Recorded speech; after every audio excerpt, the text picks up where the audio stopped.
Welcome to Thrift Store Chats, episode 7. And on today's show, we got Les Ehart, also known as Side Money 74.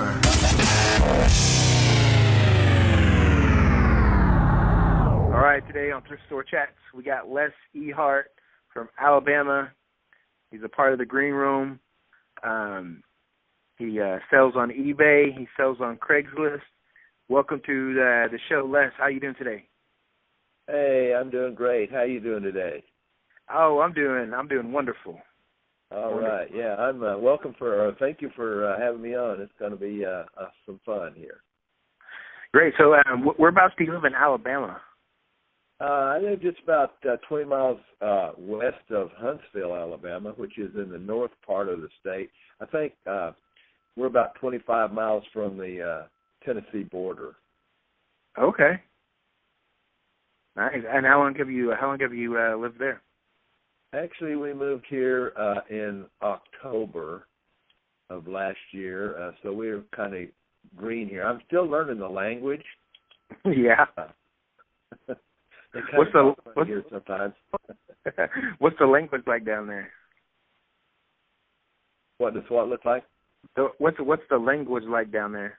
Oh, yeah. They talk real Southern, you know. I mean, we got honey bell, honey child, darling. I've been called a lot of things here lately, and they all seem to be pretty nice. That's pretty cool. Hey, so what do you currently sell on, Les? What's your platforms that you sell on? Mostly I sell on eBay. I just haven't got into FBA yet. I don't know. I don't think I have enough room in my head to put anything else. I'd probably have to take something out if I got on another platform. But actually, eBay's been pretty good to me. I started. I actually had my first sale last year. Well, I sold some tires and rims on it a couple of years ago, but I had my first sale on doing what I thought I wanted to do on eBay last year. I was working in one of the big box stores. It's kind of like a home improvement with blue colors. Yeah. And they had a faucet that was returned. It was a Kohler faucet, and whenever it got returned, I kept watching it, because what happens is those companies, they'll keep it for a while, but they'll just start marking it down. And this thing had come in at it was originally a $1,300 faucet, and it kept getting marked down, and I was talking to a couple of guys about eBay, and it kept getting marked down, and finally I come in to work one morning, and I asked the girl that marks it down, I said, "Are you going to mark that thing down again?" And she says, Yeah, we're going to mark it down again today. So I said, "Well, when you get ready to mark it down, just go ahead and let me know." And she come back over to my desk about 20, 30 minutes later, and she says, "The lady said if you want it for $50, you can have it." Oh, wow. So I bought it, of course. I was ready to pay the $120 for it that they wanted for it, but I bought it, put it on eBay, and literally sold it for $750 within, I don't know. Well, it was a 7-day auction. That's what it was. So at the end of the 7 days, actually, there's only one bidder, and they bid $750. So I took it, and it just kind of started from there. I mean, I just been. I can't believe what people buy and how much they'll spend for it.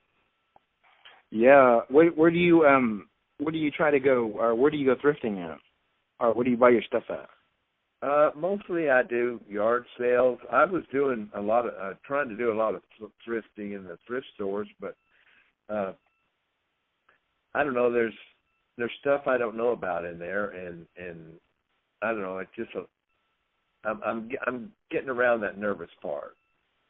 So I like to go to the yard sales. I mean, I don't know. It seems like I just have a feeling. I look at something and I say, hey, somebody ought to buy that, you know? And so I'll buy it, and it seems to be working out. I think what I'm going to do is more thrifting in the wintertime in the thrift stores, and try to keep the summertime for the yard sales.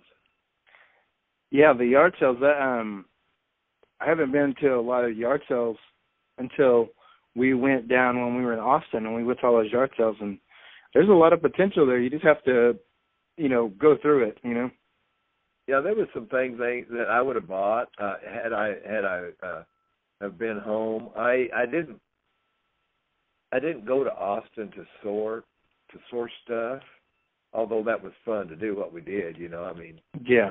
The first place we stopped, Carol found a bowl that she liked, and she bought it as part of the set that she has at home, but she didn't have that size.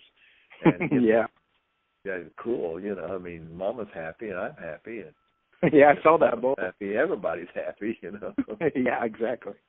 And but there was some Nerf guns. I've been doing real good with Nerf guns.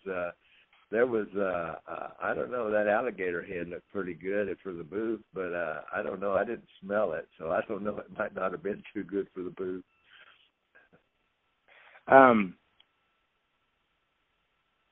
So you also have an antique booth also?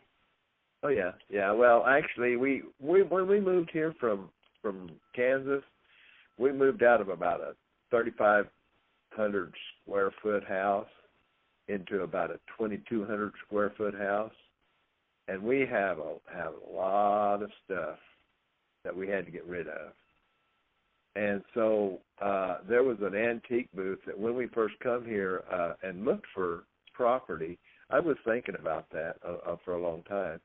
And we was looking for property here, and we found this antique booth that was actually going out of business in December. And I told my wife, I said, if I was a little younger, I think I might buy that.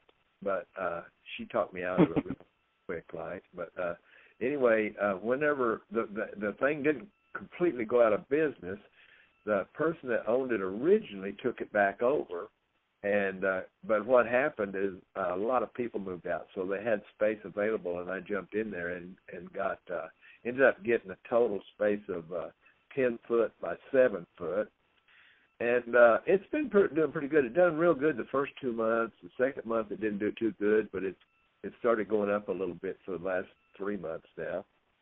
I just went in and picked up a check yesterday and put it in the bank. That's a good thing, put a check in the bank. Can you tell me, like, I'm not really sure. I mean, I hear people talk about antique booths, but what's the whole process of, like, going and getting that started and, like, how to set it up and just, like, how they pay you, how you pay them? How does that work? How does yours work? Well, mine works. It's owned by a lady that has been doing this for quite a few years, and the name of the antique booth, antique mall it's called Serendipity, and it's in Athens, Georgia. No, I'm sorry, not Georgia, Alabama, which is about 6 miles from my house, which is really cool because I don't have to go too far. But anyway, whenever I went in and talked with her, she wanted to get it full, so she said, "Oh yeah, I mean, I got a space for you, no problem." And she's been really, really, really good to work with. I said, "Well, I don't have antiques." She said, "Well, it's not really truly antiques. It's more retro, But I said, "Yeah, but I've got some weird stuff I want to put in." She said, "Oh, that's all right." She said, "We don't care about weird." I said, "Yeah, but I got a few animal heads I want to put in." Well, now she started backing up a little bit, but I think she's cool with it. I haven't put them in yet, but I think it's real serious. But anyway, I said, "Well, what do you charge?" And she says, "Well," she said, "we get $1.50 a square foot per month. And anything you sell, we get 10%. And we don't negotiate with people too much. If you put on your tag on their product you have, you say, ND, don't drop the price, Yeah. and they won't do anything. But if you don't do that, well, then they have the authority to come negotiate. down. Yeah, come down 10%. And actually, they will call you. They have called me in the past if somebody has come in and said, "Hey, well, what will he take? I mean, or what's it? Can we get him to give us a lower price, or So they'll call, and I want to get rid of the stuff. I don't want it. It's no good at me. I'd have it in my house if I didn't want it. If I wanted it, but it was just a way to get rid of a lot of stuff that we had that we didn't really need, and so I put a lot of that stuff in there, and it's sold pretty well, and it's growing again now. My brother gave me a couple of things. He gave me some Pepsi Cola cans that he got. He traveled all over the world, and he was in Saudi Arabia, and he was in places like that, and he got these Coke cans, and I sold 2 of them for $2.50 a piece. That's pretty good. What's the most expensive thing you sold there? Well, let's see. I sold a room divider that we had for a long time. Just it's one of them fold out, just separate the room, and so I sold one of them here a while back, and I was at a yard sale. I don't know. After I sold that one, and then I found another one that the guy wanted $15 for it, and I said, well, I don't see how I can hardly go wrong at $15 since I sold the other one for $85. Yeah. I had popped on it, and it's been sitting there a spell, but I'm sure somebody will come along and want it, But I've got I picked up a baker's rack for $15. I sold it for $75. I don't know. I picked up a lamp. We had a lamp that was real ultra modern. It was you put it behind a couch. It's got a big old long arm, and it had like a paper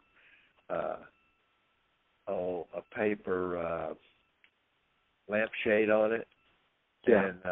And it was kind of really modern. I don't think my wife paid too much for it at she bought it off of Walmart online when we wanted it, and I don't think she paid too much for it. I think I got more for it than she paid for it. I got $39 out of it, and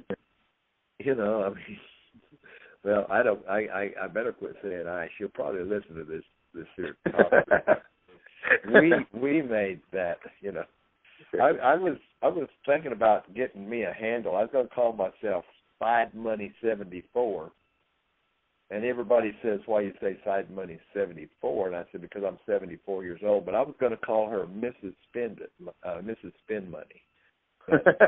She didn't want a handle. How does does Carol play a big? I mean, does she play a part in the antique booth more than she does with the eBay stuff? She really don't want much of anything to do with any of this stuff I'm doing. Well, we owned a Play It Again sports store for 9 years in Reno, Nevada, and we owned that from 1990 to 2000. Year about almost 2000. We've been into the reselling. My problem with the reselling is I can buy really easy. I don't have much problem buying stuff, and I don't have much problem with sales. But I always had a problem of where am I going to sell it. When I had my store, a customer could walk in the door, or I could go out and look into his car or pickup or something, and I could just say, hey, I can give you, $30 for that. I mean, without even, yeah, research. No problem. I just knew what I could sell it for, Yeah. And so I've never had a problem selling, but then I never thought about eBay until kind of recently, and that is a platform that I elected to go onto because I feel that I can do all right on it. It's just learning it. My time in life, I'm pretty technical challenged, and so I have to really work at it. It doesn't come easy for me. It's just like if something's gonna screw up, it's gonna screw up. I mean, we come home from Green Room meet up, which was really, really, really fantastic. I don't know, it's all I thought it would be and more. I would have liked to got a little more sit down across the beer type face to face with everybody. Next year's coming. Yeah. And I think that'll happen. But we got home, and you'll never guess what. I mean, my camera broke that I'm taking all my pictures on. Now, I've got 2 other cameras, but this is my favorite camera. You know what I mean? Yeah. A lot of people do iPhones, but I still haven't learned how to get that back over to my computer and work that iTunes thing. It just really, if I had my 6-year-old great-grandson here, no problem. He could straighten it out in about 5 minutes. But, that ain't which Green Room member broke your camera? Just joking. I think maybe somebody didn't like me there. You think that's possible? Maybe they broke your camera when you took their picture. No. No, actually, that was my camera that I just take all my pictures for eBay, and I never brought that camera out there. But it's just like I say, if something's going to go wrong with me, and whenever it comes to this type of stuff, it does go to happen. It's just going to happen. It's just all there is to it. But I'll get it fixed, and I'll get something happening with it, and it'll work eventually. How did you get into to owning a Played Against Sports? How did that come out? Actually, yeah, that was kind of a neat deal there. And we lived in Tucson, Arizona at the time, and I used to go down to Play It Again and buy stuff. Or not at lunchtime. I had plenty of time. I was working right close, and they made me take an hour lunch, and I didn't have anything to do but kill time. And so I used to go in there a lot. And I got acquainted with the owner and her husband, and so they was always needing help, especially on weekends. So I said, let me work Sundays for you. So I started working Sundays for them, and I liked it. I really liked what they was doing, and I said, I'm going to get started in this. So I bought a franchise. It cost about, at the time, it cost about $30,000 to get into it. I think I've had to put down $10,000 in cash. Yeah. But and I hid the rest of the information from them. I didn't have the $30,000, but they let me in, and I put we was looking at where do we want to go? I mean, Washington State looked great, and we said, well, we go there. We got to checking into that, but guess what? It was taken, and so there's a lot of places that we kind of wanted to go that was taken. So we just said, okay, well, let's go to Reno. We've never been to Reno, so we moved to Reno and put in a Play It Against Sports, and it done well. I mean, that store that I was working in Tucson. There was 2 stores in Tucson at the time, and they were both $1 million stores. And about the best I could squeeze out of Play It Again was about $800,000 a year, somewhere in that neighborhood.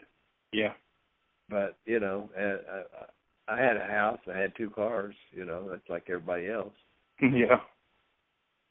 So how does Play It Again work? They just come in and you just buy their stuff and you just resell it? No, actually, whenever Play It Again started, it was started by a lady up in Minneapolis, actually. She'd go to yard sales, and she'd find all these people that was buying stuff at the yard sale, mostly hockey gear, and she'd see them sale after sale after sale, trying to fit their kids. You know what I mean? Yeah. Because hockey gear, it takes a lot of stuff. It takes, the pants part. It takes the skates. It takes the just like a whole outfit. Yeah, it just takes a lot of stuff to play hockey, and so she'd drive around and see all these people doing it. She got to think, well, what if I just buy this hockey stuff and put it in one place? Yeah. And then they can come there. And so she did, and she actually ended up having 6 stores in Minneapolis, I believe it was. Wow. And somebody come along and said, you ought to franchise this thing. This is can make you some money. So she franchised it, and she sold the franchise for, basically $10,000 plus another. You had supposedly had another $20,000 to make it work. And so you buy all their fixtures, which was at the time literally they had 2x4s made where you could put 4x4 boxes in them, and you could throw in shoes and stuff in. Yeah. I mean, it's really crude at the time. But anyway, she made that, and so we got our location, and we got everything set up. They come and brought all the fixtures and all that stuff, and we opened the doors, and from the day one, we was making money out of it. I mean, I would be afraid to put one in now. My wife won't let me. Too much work. Anyway. You got eBay now. Yeah, I got eBay. Yeah. Well, it's a lot of work. Here's a good thing to say. Well, what do you think about people buying used sports equipment now and selling it? You think that still works? Well, let's think about it a minute. Let's think about it. In a downturn, depressed economy, what happens? People goes and they sell their product. They sell what they have. They sell their baseball gloves. They sell their bats. They sell their shoes. They sell anything, their sporting gear stuff, because it's a downturn economy. They need some money. Yep. And in a downturn economy, what happens? People go and buy used stuff because it's a downturn economy. They say, wait a minute, I can get this cheaper if I go buy it used. Okay, and go the other way in an upturn economy, guess what happens? People got a lot of money. We better go buy some new stuff. We can sell this stuff to Play It Again sports, or we can sell it on eBay, or we can sell it on our garage sale and let somebody else sell it on eBay. Yeah. And the upturn economy on that same theme is the fact that, guess what? I got extra money and I can buy this cheap, and I can try it out. And if I don't like it, well, I can just get rid of it. So it's people. You can sell stuff, I think, most all the time. I just learned one big lesson whenever I started owning Play It Again sports, is there's no reason in the world to buy anything new, because somebody's got it for sale someplace at a price you can afford it. As a retail store you had, what were your slow months and what were your greatest months for making money? Well, on the retail store, actually, in retail there is a lot of slow times. There's a lot of but on the other hand,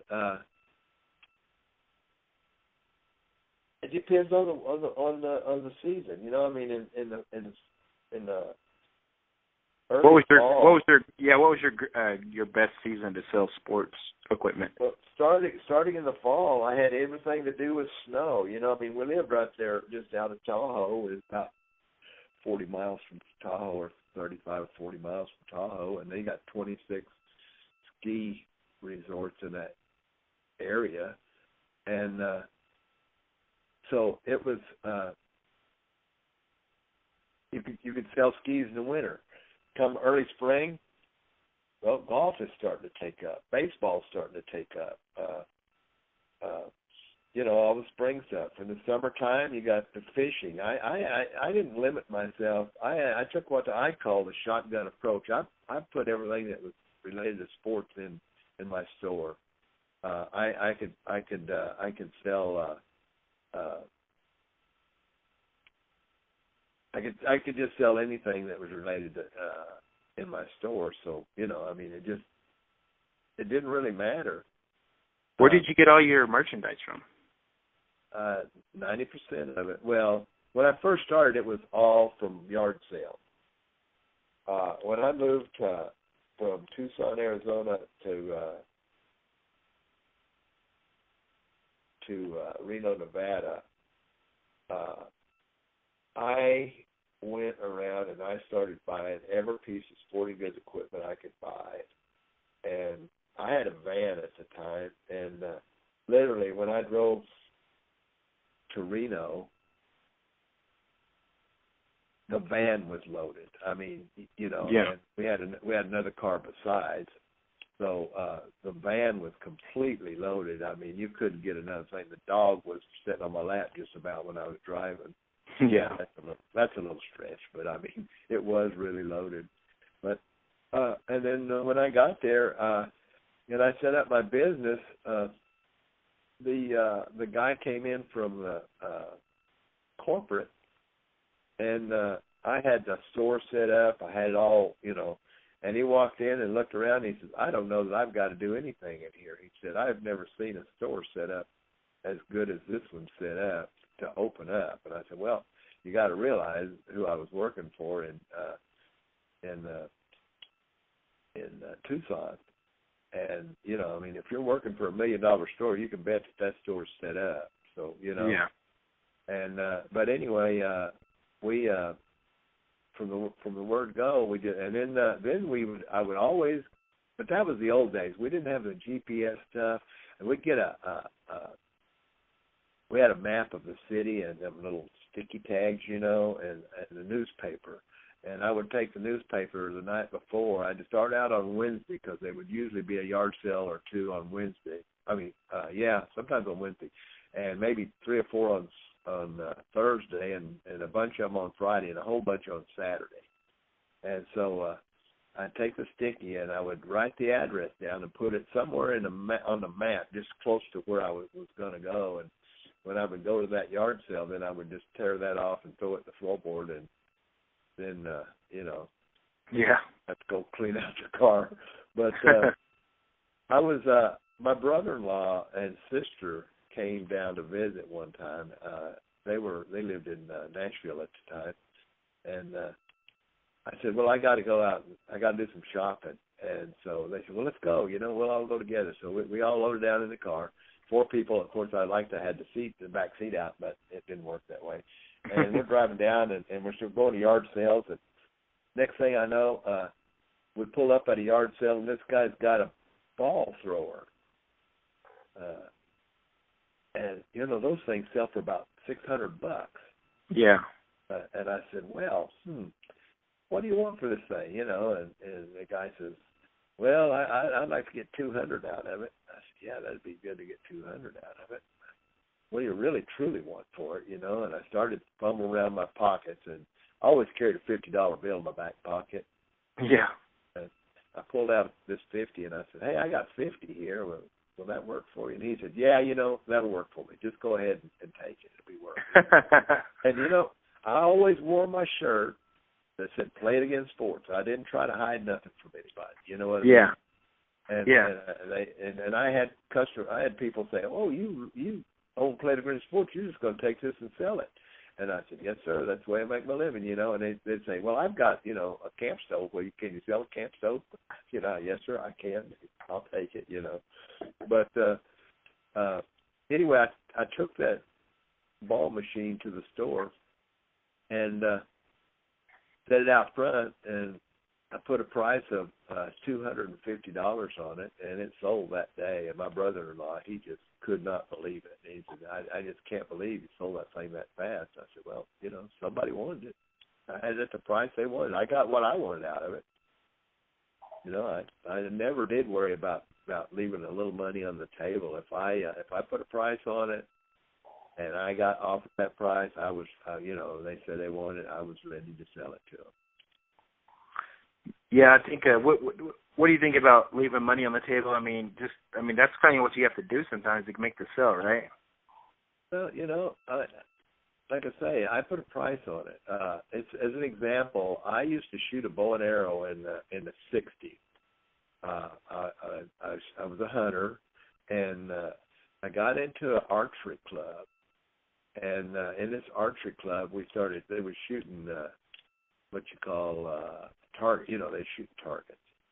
And so I said, well, I can't have a hunting bow to shoot targets. I got to have a target bow. So I bought this target bow that so new, probably in that time was probably around $75 maybe. I don't know. I don't visualize myself spending more than $75 for a bow. So I don't think it's much more than that, you know what I mean? So, but anyway, let's just say it's $75. And I hadn't shot it in years. In fact, I hadn't shot it in 20 years. And we moved here, and I said, honey, we don't need this thing anymore. Let's sell it. And I put it on eBay. But that was the second thing that I'd ever tried to sell on eBay, and I wasn't sure how eBay worked really well, and I messed up. Yeah. What I did is I put it on there to start at $300, but I really wanted $300. Yeah.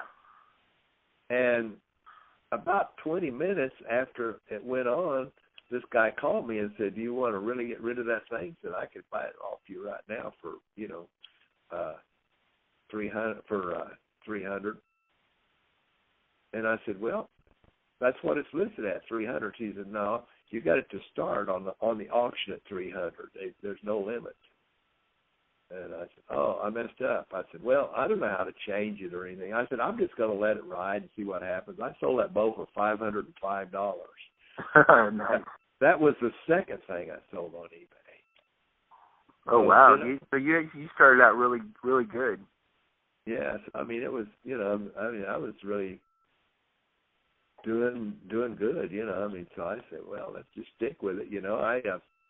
I went, I know a lot of people in the green room seen some of the stuff I posted. I was at a yard sale, actually the same day. I bought another room divider for the booth.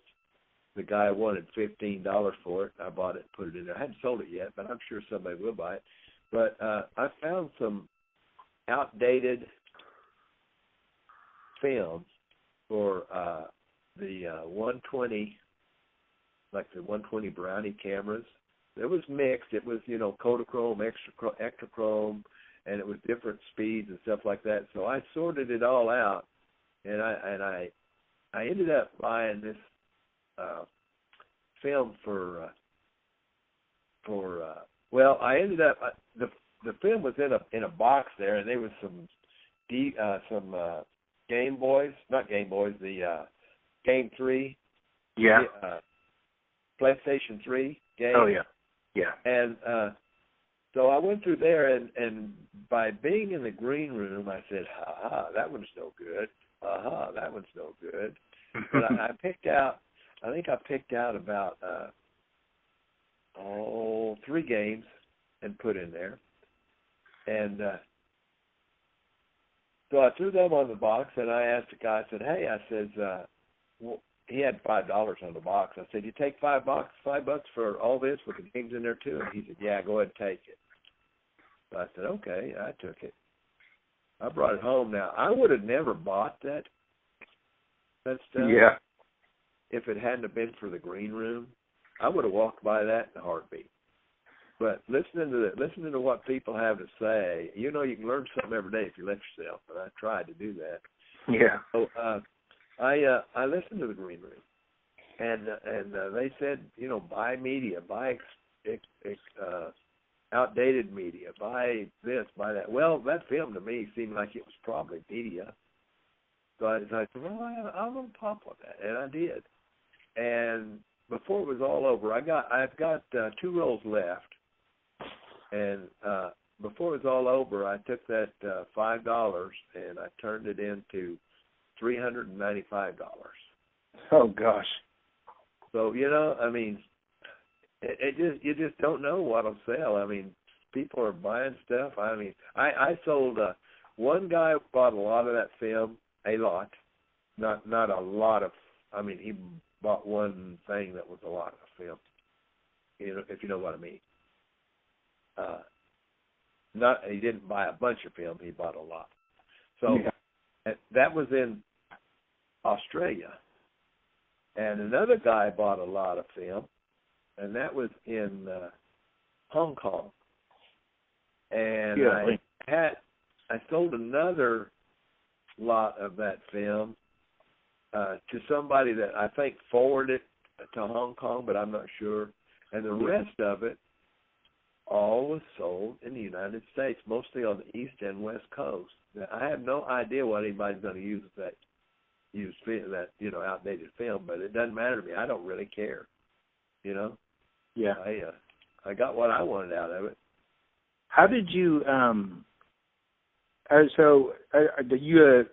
you always on Facebook? Have you always been on Facebook, or how did that come about? No. My relatives want me on Facebook, and I just don't have time to mess with it.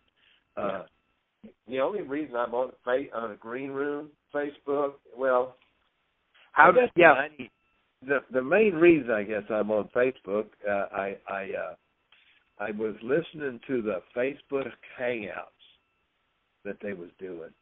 Yeah. And they was talking about it.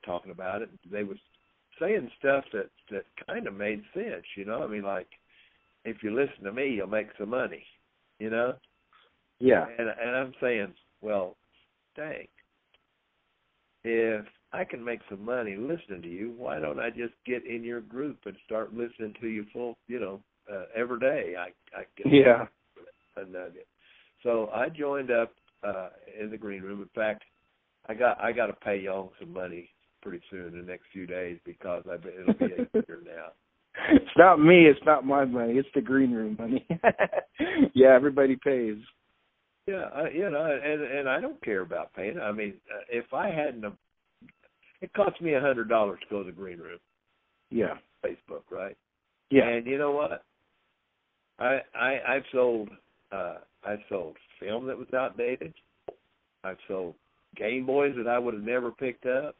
I've sold Nerf guns that I've walked by I don't know how many and never picked up. So should I worry about $100? Oh, looky, there's a mailman went by and I didn't have anything to give him. But I mean, shouldn't I be in it? I mean, if they can do that, I mean, I don't know how much money that I've made that I wouldn't have made if I wasn't in it. Exactly. I mean, don't get me wrong. I've only made since I started. I've only made maybe $5,000, but I would say probably $4,000 of that is stuff that I got through the Green Room that I wouldn't have got any other way. Exactly. So, it's all about that Green Room. Yeah. So anyway, I will be more than happy to go pay Young his money just to stay in it. Yeah, definitely. So you're watching YouTube and that's where you found all the Green Room stuff and you just started watching these videos? I got hung up on YouTube. Oh, okay, that's how you did it. Okay. I was really watching YouTube because I was looking for a platform to sell on. I mean, I never thought about that much about eBay. Because it's pretty technical for somebody like me. Okay. Yeah. So I was saying, well, can I do this? Can I do this? And so whenever I got in, when I was working in Kansas, one of the guys I was working with, he calls himself on eBay, he calls himself Critical Bob, and he's into golf. And so I said, I think I want to start selling stuff on eBay. He said, he goes, okay, I'll help you. I'll explain stuff and everything to you. And he did. And he helped me get that first setup where I sold that faucet. And, of course, then I moved, But so then I got on YouTube, and I started looking, and I said, okay, let's see, selling stuff on eBay. Where do you get stuff to sell on eBay? How do you do this? How do you do that? And basically, I stumbled across Chris, Bonafide Hustler. That dude, he is bonafide, all right. Yeah. But anyway, that's basically where I started. And then they was showing about the hangout. And, of course, I met CP, and I met Young, and I met Rakin, and then they brought Cody on board. I think that was a really good move on their part. Even though I don't do any Facebook or FBA, there's a lot of people that do. And I tell you what, that guy is a master at teaching you how to do it if you'll listen. Yeah, he's supposed to be coming out with a beginner's guide to teach you FBA. So I'm going to get on his mailing list, and hopefully in the next couple of days or week, I'll get it, and I can start learning FBA because I want to learn FBA. I do eBay, so I think it might be already up there. I'm not sure because he emailed. I signed up I signed up on his. Not Facebook, but to get emails from him. I signed up to get emails from Chris. I signed up to get emails from Rakin. I was thirsty. I was thirsty for knowledge. Yeah. And so I started signing up for all those guys to get stuff. And so he sent me an email the other day saying that this is out or download it. Anybody that gets it and downloads it and reads it, and gets it, downloads it, they've got it forever. There's no charge for it. There's, and that's really giving back, Yeah. And I've got a friend that whenever right after I left, just as I was leaving Kansas, I was working with him. I worked with this guy for 9 years, and he got into different things to make money, and maybe just people just getting his money and not he wasn't learning anything. He'd buy a website for $1,000, and then try to source stuff on wholesale and this and that. Just weird. I mean, to me it was weird. Yeah. And so when I found out about FBA, I went over to his house, talked to him and his wife, and I said, if I knew what I know now when I started getting into eBay, I said, I would probably go into FBA. And so they did. And they went into FBA, and literally they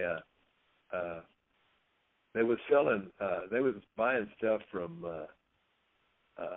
Walmart. She worked part-time at Walmart, and they was getting this Paul Paris stuff at Walmart. And they was buying it for like $3 and selling it for $15.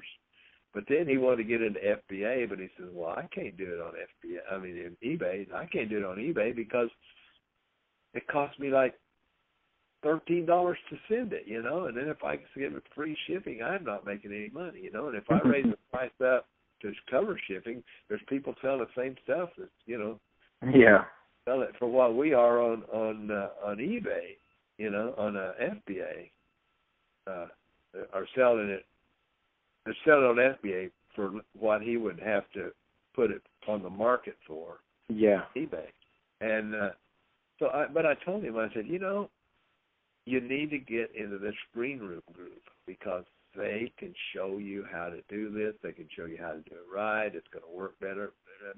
Every time that I talk to him, he's got an excuse on, well, I'm using the money to buy some more Paul Paris. Yeah. And I said, Paul Paris is not the only thing you can sell. You got your wife is really into it. She's into it really heavy. She loves to do it. She goes and buys stuff, but then they've of course built up a lot of money that they got to wait until stuff sells before they go buy any more, and it just they just I forwarded that link to him that from that Cody wrote about his FBA thing. You know what I mean? Yeah. Because he does listen to Cody. He's told me about Cody Hawk in the past. Yeah. So he does listen to Cody. So whether he'll do anything about it, I don't know. You know what I mean? I really wish he would. But I don't know. To me, it's at my age and everything. To me, it's more of a hobby than anything. If I hadn't made my money by now, I'm never going to make it. Yeah. But this is the first hobby I ever had that pays for itself. Exactly. Which is really kind of neat as far as the way I look at it. You know, I mean, I really like that prospect. Yeah. What how many items do you have in your store currently? Right now, I can't seem to get more than about 50. I'm just over the 50 mark. Yeah. And the most I've had is 53. And it seems like my worst enemy is me. I cannot seem to get my heart into listing. I just, I mean, I'll say, okay, I'm going to do this. This is my goal for the week. I'm going to do this, And literally, I don't do it. Well, it seems like we just moved in, I got a lot of excuses. I'm putting a deck on the back, Yeah. I'm adding to a deck actually. And I had to put some stuff, some pipe in the ground to keep water from running where my septic system flows, where that system works. And I've just had to do some stuff. And I do a lot of woodwork too. I used to. I turn wood and I've done, a lot of that stuff. And I wanted to show you my shop and house arrangement. I've got a 3-car garage, which one of the cars, the guy that I bought it from, it was a man cave. And so when he got his drums and his weightlifting stuff out of there, I use it for an eBay room. And then I've got a detached shop, which is my woodworking shop. So, but it just seems like I turn around and there's something to do someplace other than list. Yeah. But I know if I list, and I've seen it, it with me, it's just the more I list, the more I sell. The more I list, the more I sell. It's simple as that. And it's all I got to do is get in there and do it, But guess what? My camera broke, Yeah. I mean, if something's going to happen, it's going to happen to me. Oh, man. But I like what I'm doing. I really and I truly like the green room setup. It's I want to see what's happening with this new stuff they're going to do about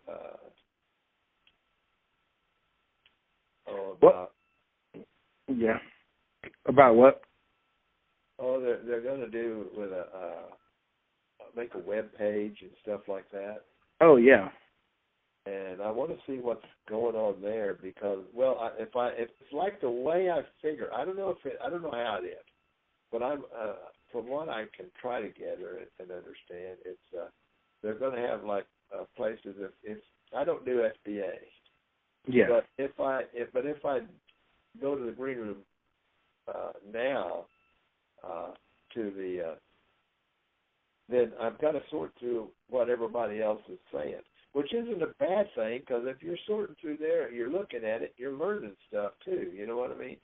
So something may sell better on FBA, but that's no sign it don't sell on eBay also. You know? So when are you going to jump into the Kindle market? Well, let me see. You know these little texts that we've been doing back and forth? Yeah. Some of those takes me. You know what? Let me tell you about my first deal with text, okay? Okay, yeah, we want to hear it. My grandson and, well, all my grandkids. I've got 3 grandkids and 2 great-grandkids. And I've got 2 daughters, and they all are into computers in some way or another. But anyway, they said, you know, Grandpa, you need to get yourself a phone where you can talk to us on text. And I did. So I got one of them phones that's open. And and you got to type like 3 numbers to have a letter and that stuff. and that didn't work too good. My grandson typed me and he says, Grandpa, we're coming over. And I was expecting him to come over. He said, we'll be over in a little bit. And so I wrote back. It took me a half hour to do it. I wrote back, okay. Yeah. So that no, I'm not going to get into Kindle. I don't talk good, and I mean I talk better than I type, but I really Do you have an iPhone? I've got iPhone 5, and my granddaughter sold it to me whenever she was working for Radio Shack, and yeah, I like that. I mean, my oldest daughter, she's been into computers a long time. She's made a lot of money. To tell you the truth, it's she worked with Oracle and a bunch of those big name companies. But anyway, we're going to go see them in August, the 1st through the 8th. We're going to Belize. That's where she lives now. She always wanted to live where it was tropical, and they moved down there, and they've got a cafe down there, and they started this cafe, and out of 147 cafes on restaurants on the island they live on, they're rated number 6. On text, I really don't like texting either, but on the iPhone, I have an iPhone 5. When you're texting somebody, there's a little button at the bottom of that text, you know where you push to type in all your stuff at. At the very bottom by the space bar, there's a microphone symbol. Yeah. And all I do is push the microphone, and then I say what I want, and then I push send. And that people usually get what I'm saying, even if it's messed up a little bit. So that's how I do it. Yeah. It's faster for me that way. I tried that, and Siri says, calling Joe Wilson. And I thought, I didn't want to call anybody. I wanted to send this text to, and so I shut all that down. And that happened to me about 4 or 5 times. So I said, Siri's going to have to take a vacation. I don't use that anymore. I'm trying to learn, though. I mean, I go. I'm pretty fortunate. I've got a iPhone Apple store here, an Apple store in Huntsville area, and so they give free lessons on a lot of stuff. And actually, there's one free lesson that they give. It's going to be on the iPhone. I mean, not iPhone, iCloud, and I'm going to try to go to that one. I went down there the other day and went through their photographic picture taking information on how to take pictures on the iPhone. So that's kind of cool. How do you do now that you have an eBay store and an antique booth?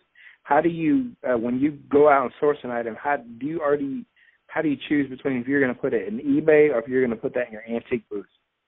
Well, I'm not crazy about putting it in both of them like Chris says to do, because remember I told you if anything bad's going to happen, it's going to be me. And if I was to put something in the eBay in my booth and then put it on eBay, I would sell it on eBay, and I'd call up and say, "Hey, pull that item." And they'd say, "What item?" And I'd tell them, and they'd say, "Oh, we sold that one yesterday." So I don't. But if it's too big to ship, I try not to sell it on eBay. But and if it's, I mean, I've got stuff that you could sell either way, but like I've got some tools and stuff, but some of the stuff just looks better on eBay than it does in the booth. Have you I know in the green room there's a lot of Rick and Prophet has his 2 clothing books for free, and College Picker has his Guitar Hero stuff for free, and there's also like 100 item resale book to buy all that. Do you have you gotten to any of those? Have you gotten to the clothing or to any the jeans or anything like that? Actually, I've gone through all of them. Like I say, I'm always hungry for knowledge, and I have gone through all of those that you're speaking about. And literally, I bought several that's not free. I bought the shoe guy's book. I bought Rankin's. Actually, I bought his 2 books that are on clothing, and then I just realized that clothing is probably not my forte, so I got out of those. But I mean, I didn't get out of them. I'm just not doing anything with them. Yeah. And I bought. Now, I come from the Southwest, so I mean, Levi's and jeans I kind of like, and I just bought. There was a guy in the green room had a guide on denim clothes, and I bought his guide the other day. Yeah. Did you listen to him? We had him on the show not too long ago. The Bold City Exchange with Stephen. No, actually, I didn't, because I just found out about your show whenever you said I want to be on it. And today I got the link to it to figure out where to go there, and I listened to Jamerson, and I listened to Brock. Oh man, those guys are something else. I listened to John Resale Rabbit. I mean, that guy's on the ball. He's going places. John. In my opinion. John. When I got to Austin, I went with my family. I said we only had one car, so I put in the green room meetup. I said I need someone to pick me up, and John said I'll come pick you up. So John came and picked me up, and so I got the first time meet him when he picked me up. And so it's kind of neat when you talk to these people online and you interview them, or you just talk to them, on Facebook, and then when you meet them in person, it's kind of, you just kind of get along and you just go on your day, and it's like no problem. Yep, that's what it was. And I'm so bad about names, but the little girl from Gig Harbor, Washington, she come with her daughter. They drove all the way. Oh, Julie, yeah. She rode along with me and Carol there. For a time, when we was going out on the on the yard sale thing. Yeah. So, and it was comfortable. It was these people are just, although I felt a lot of the time I was amongst some pretty big all-stars there. I mean, literally, some of those guys are really, What was it like when you met Bonafide for the first time? When you saw him in person, when you first got the It was so natural, it wasn't even funny. It's like I knew him for a long time, Yeah, exactly. I met him up at Whole Foods, which took me a long time to find. Now, Tom is a nice GPS unit.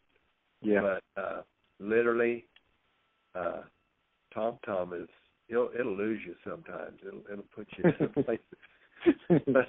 But we got close, and so I asked the guy in a that was sitting on a bench there, and he said where to go.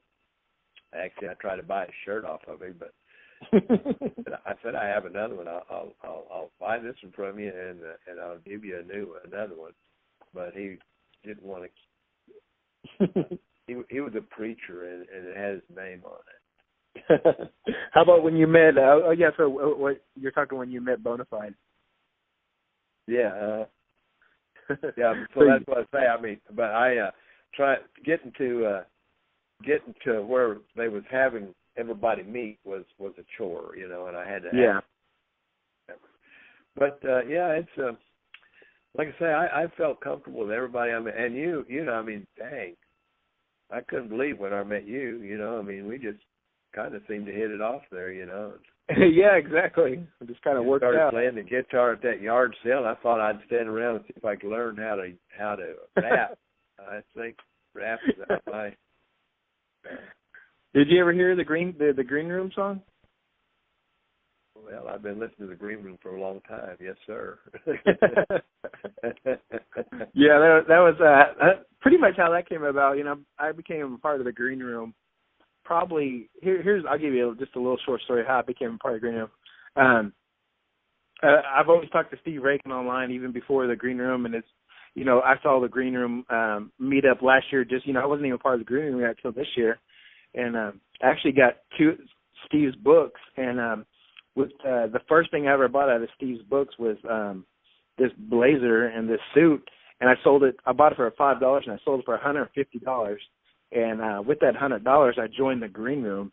So really, I didn't really spend pretty much just put that money back in, and where it's going to make more money. And so, and then just randomly one day, I was like, it took about 5 minutes, and I wrote that Green Room song. And this whole time, when I joined the Green Room, Jameson, me and him just kind of became friends instantly. We would do Google Hangouts, and so I showed him that song. He's like, hey, you should put that in the Green Room. So I put it in the Green Room, and then later on that day, Rakin said, hey, send that to me. And so I sent it to him, and then he rapped on it, and then he threw it on, and then that was it. It was just kind of like a one-day thing, a 5-minute thing, and it turned out, it was just for fun. And so we had a good time with it. So. Hey, yeah, and that's the whole cool thing about this kind of stuff. I mean, these guys are and the people you meet are really cool. I think but that's my opinion. I mean, yeah, exactly. Yeah, I had a great time. There's probably people that aren't quite as in awe of some of the people as I am, but that's all right. It's, yeah, it was a great time getting to meet all the admins and just everybody else in person. Yeah, it was for me too. I mean, I just I like that.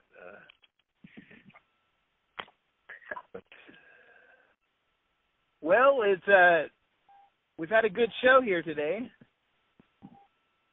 Pretty good. It sounded like I talked a lot longer than I thought I would. Yeah, you had more to say, so it's good. Now I'll post it in the Green Room, and it'll be all good. Well, I want to thank you for being on Thrift Store Chats today. Well, I appreciate you bringing me on there. Like I say, it was very interesting for me to do, and we'll definitely gonna meet back up in next year. Well, I am. I'm assuming you will be too. Yeah, I'll be there for sure. All righty. You have a good day. All right, you too.